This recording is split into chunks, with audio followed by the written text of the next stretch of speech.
Hi everybody, it's Hannah, your college principal. Hope you're keeping well. This video is a bit of a summary following on from my communication last week about the government's Christmas travel window plans for students. I'm just going to go over what we're doing, our move to online in weeks 11 and 12, the impact on your assessments, if any, access to resources, and then a bit of an update on the government testing scheme as well. So first up, let's discuss the impact on delivery and your lessons. From Monday the 7th of December, we will shift all HE lessons online. So that means the degree programmes and the master's programmes, all of your lessons with your regular lecturers will just be via Zoom for those weeks 11 and 12.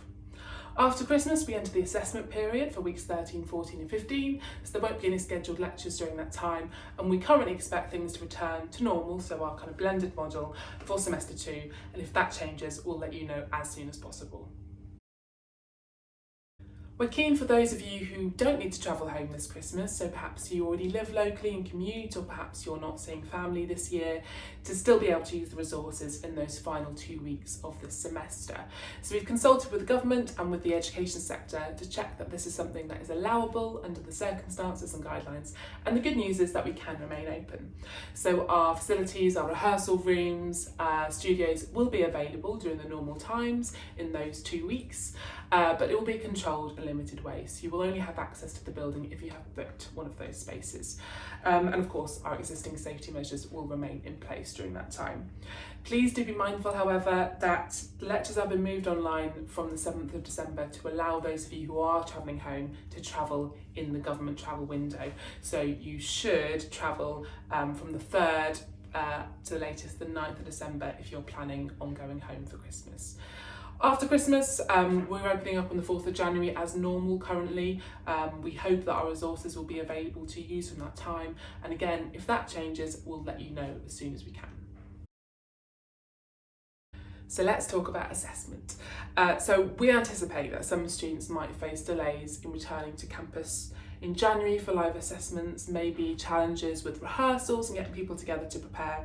So we have done some revisions to briefs at levels 4, 5 and 6, so BA1, BA2, BA3, to try and preempt any of these issues. So let's look at BA1. So we revised the briefs for live performance assessments, which were scheduled in January, to provide the option to submit a video of your performance. So we'll still be running the live exams, and fingers crossed that will go to plan, but there is a video option if you can't make it back. Group presentations will now take place via Zoom, and you'll get information on all of these changes in next week's classes. And we'll also put it up online, of course, but it's really important that you attend your classes next week. At levels 5 and 6, so 2nd and 3rd year, pending the approval of University of Sussex, live performance assessments will not take place on campus in January.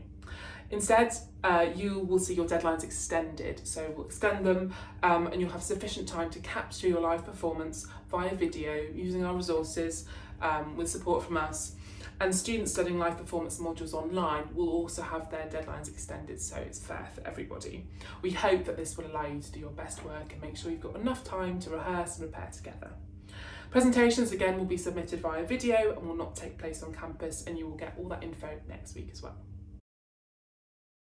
Okay, so the last thing I'm going to talk about is the testing scheme. So you might have seen quite a bit about this in the news. I've got quite a lot of information, so I'm going to have to refer to my notes for this one, I think. But essentially, on Monday the 9th of November, so not too long ago, the government announced its intention to partner with universities to deliver asymptomatic testing to students prior to the Christmas break. And this plan has now been confirmed in the Student Movement and Plans for End of Term Guidance, which you can find in the email that I'm going to send with this video.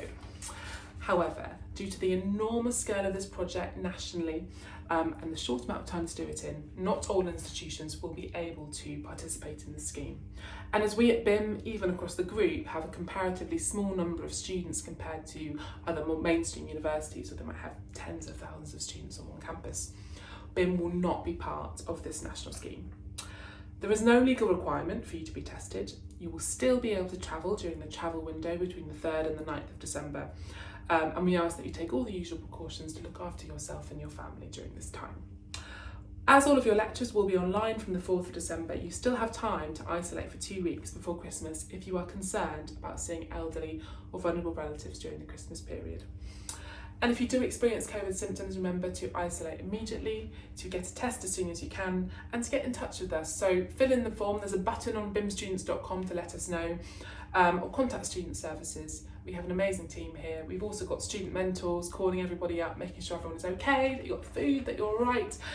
So yeah, please do let us know if you need support during that time. In the meantime, please continue to observe social distancing, washing your hands regularly. You know the score, wear your mask in class. I have to say, your sensible, respectful approach, the way you have so graciously followed with all of our rules and guidance has really made a difference. It's kept everyone safe. We've managed to keep all of our cases under control. There's been no transmission in our teaching spaces, and I really have to say thank you for that, and thanks from all the staff here as well for really your part in making this all work this semester. So I think that's it. If you require any more information, please do just get in touch. You can reply to me directly, you can email me, or you can contact the student support team or your course leaders. We are all here to help you. I think that's it for now. Yeah, stay safe, look after each other, have a wonderful weekend, and I'll speak to you soon. Bye.